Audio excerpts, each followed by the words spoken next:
lose the grid or you lose your job. Never mind our favorite funny action Die Hard 4.0 movie. This is the beginning of Industrial Revolution 4.0. Still, we are behind, and even Patrick Bet David knows how important the infrastructure is and how vulnerable we are. An imaginary SCADA system known as the Grid is used by terrorists in Die Hard 4.0 to plan a citywide blackout that disrupts vital infrastructure, including power plants and traffic lights. To retake power and bring about order, the main character works with a hacker. What was just a movie and a Homeland Security simulation in 2007 became a major news story only 1 year after, but I will come to that soon. The term SCADA itself was coined in the early 1970s as technology advanced from analog to computer-based systems. The term SCADA itself was coined in the early 1970s as technology advanced from analog to computer-based systems, allowing for better data processing and control capabilities. I think SCADA systems are actually my favorite kind of technology. They're too big and not powerful enough for current control processes, making them seem like they belong in some late technological middle age. It's massive and totalitarian in a manner. For some reason, it makes me think of both the eerie industrial aesthetics of the film Brazil and the artist Giger. And yes, when you say SCADA, I think of post-diesel punk or something along those lines. I found SCADA very interesting. This is not so very advanced technology, has changed much since it was first created in the 1950s, or at least it doesn't seem to have fully followed other fast-pacing technical trends. While I was getting my Homeland Security and Cybersecurity Specialization certificate from the University of Colorado, I became totally hooked on SCADA. You must remember a simulated hacking attack on a power plant from 2007 that results in a turbine failure, which is depicted in the Associated Press film created for the Department of Homeland Security.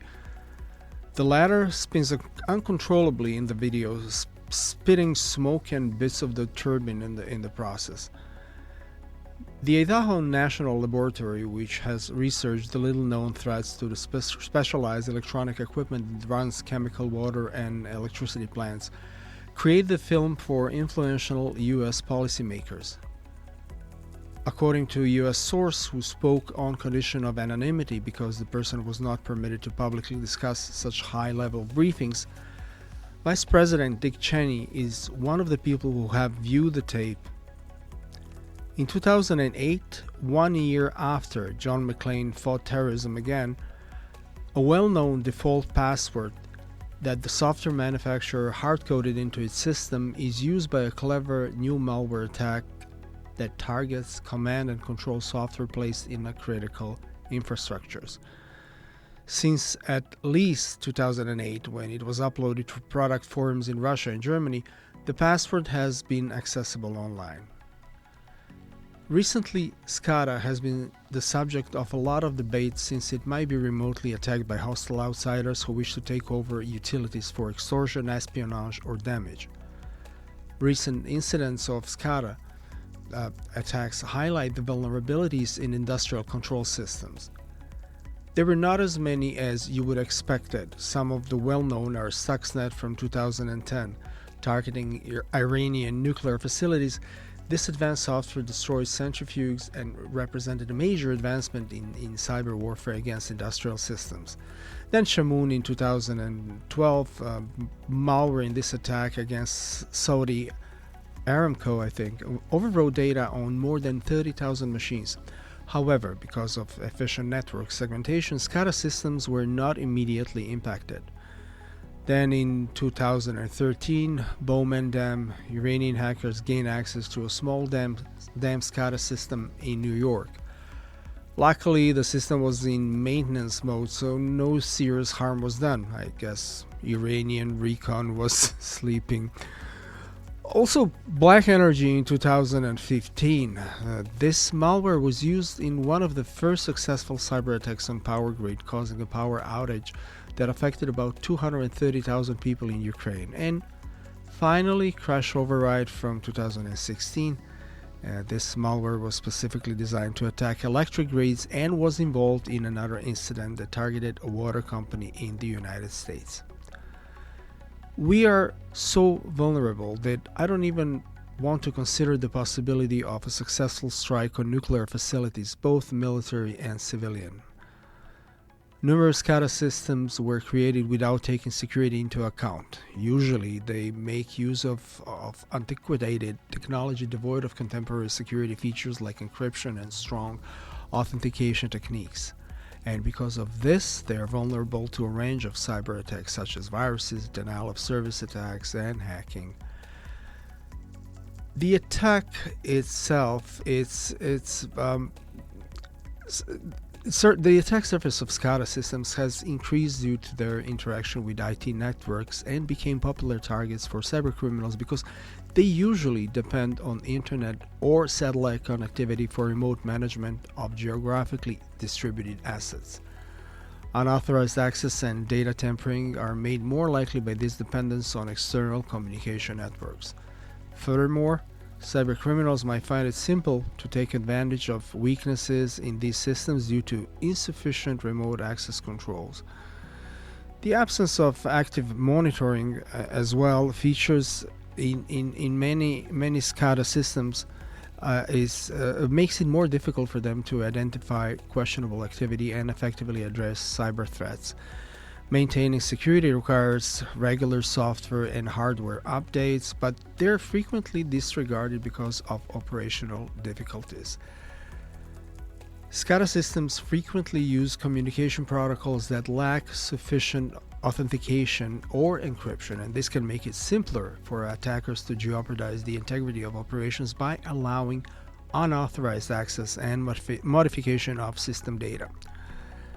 SCADA systems' decentralized architecture makes security management more difficult. It becomes difficult to maintain a consistent security posture when there are several vendors engaged and different components with differing security standards.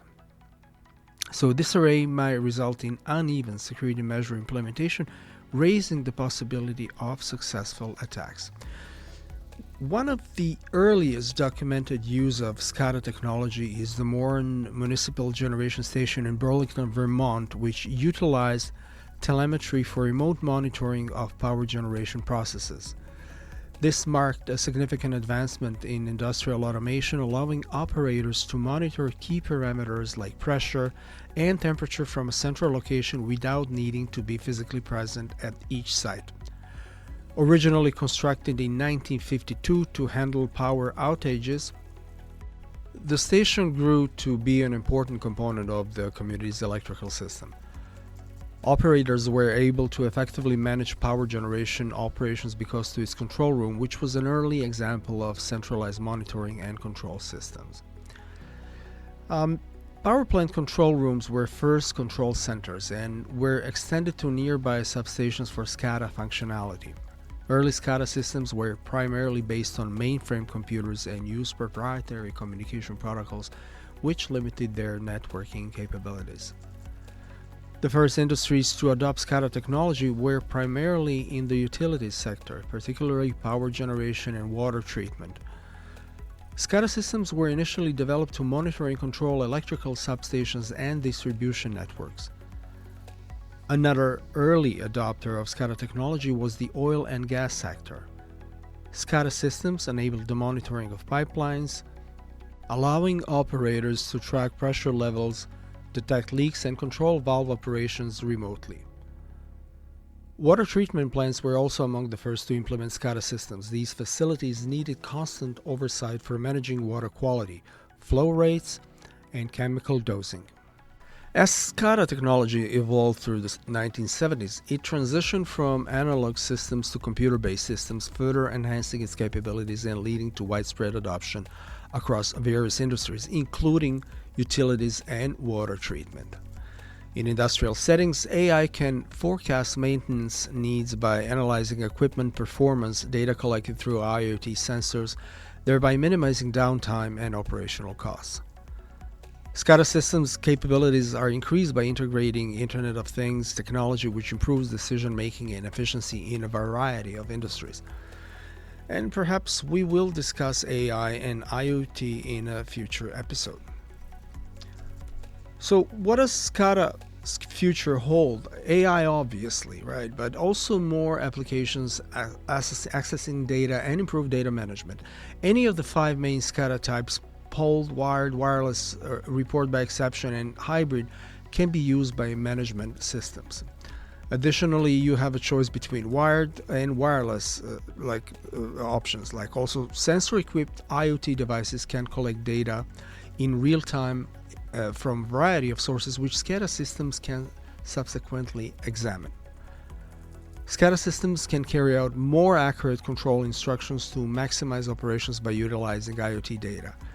When SCADA and IoT are combined, an environment is created where the functionality of both systems is improved.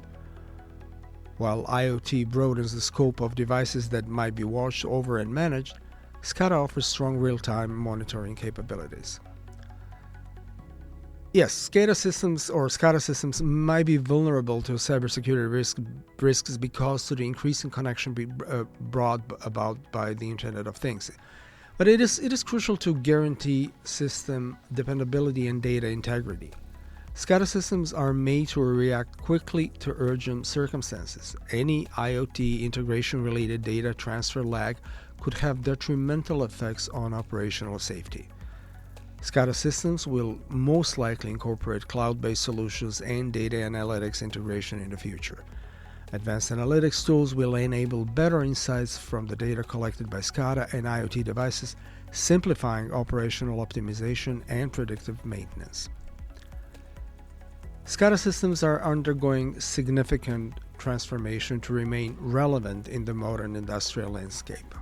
While SCADA has been a foundational technology for monitoring and controlling critical infrastructure for decades, it is evolving in response to advancements such as Industry 4.0, the Internet of Things, and cloud computing.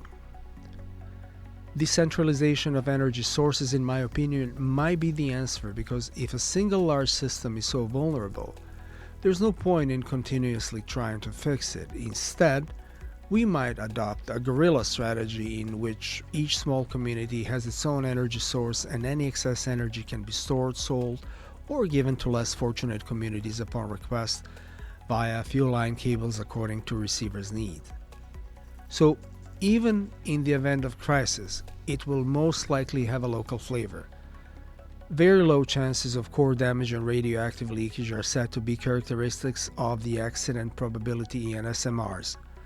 However, the study also calls for a different podcast episode, that's for sure. But the future of small, neighborhood-oriented power plants, particularly nuclear options like small modular reactors, is poised to be significantly reshape energy production and management. This shift will also impact the approach to supervisory control and data acquisition systems used in these settings. By enabling communities to produce and manage their own energy resources,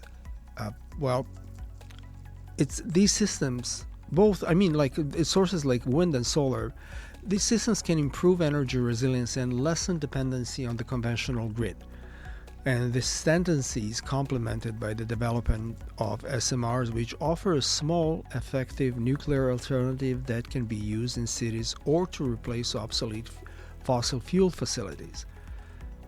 SMRs are appealing for densely inhabited areas because they can provide a significant amount of electricity while at the same time reducing emission and land consumption.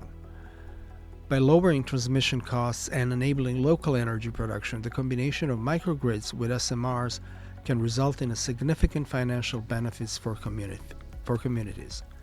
And advanced SCADA systems are required for the development of microgrids and SMRs in order to effectively monitor and manage these dispersed networks. To manage the challenges of integrating various energy sources such as nuclear and renewables, SCADA technology will need to advance even more, so this covers demand response capabilities, grid stability, and real-time energy flow monitoring. SCADA systems face increased cybersecurity concerns as they play a bigger role in overseeing local power facilities. These systems are susceptible to cyber attacks that could interfere with operations or jeopardize security because of their interconnectedness. And therefore, to defend these vital facilities against possible attacks, strong cybersecurity measures would be necessary. So, microgrids and SMRs will become more and more important to the grid of the future for stability in the face of supply and demand swings. SCADA systems must be able to communicate with different energy providers and consumers. And more non-dispatchable renewable resources are added to the system. This cooperation is essential to preserving grid dependability. SCADA is currently heading towards adaptation to new technologies. Modern SCADA systems are integrating IoT, cloud computing, data analytics, and cybersecurity enhancements. And as cyber threats increase, modern SCADA systems are implementing robust security measures to protect critical infrastructure from potential breaches, ensuring that they remain safe and reliable. So yes, although perceived as largely outdated, today there are some totally up-to-date designs, like ABB's Ability cybersecurity platform incorporates advanced security features like anomaly detection using AI and machine learning algorithms. Then Honeywell's Experience SCADA, which introduced augmented reality capabilities for remote visualization and control of systems.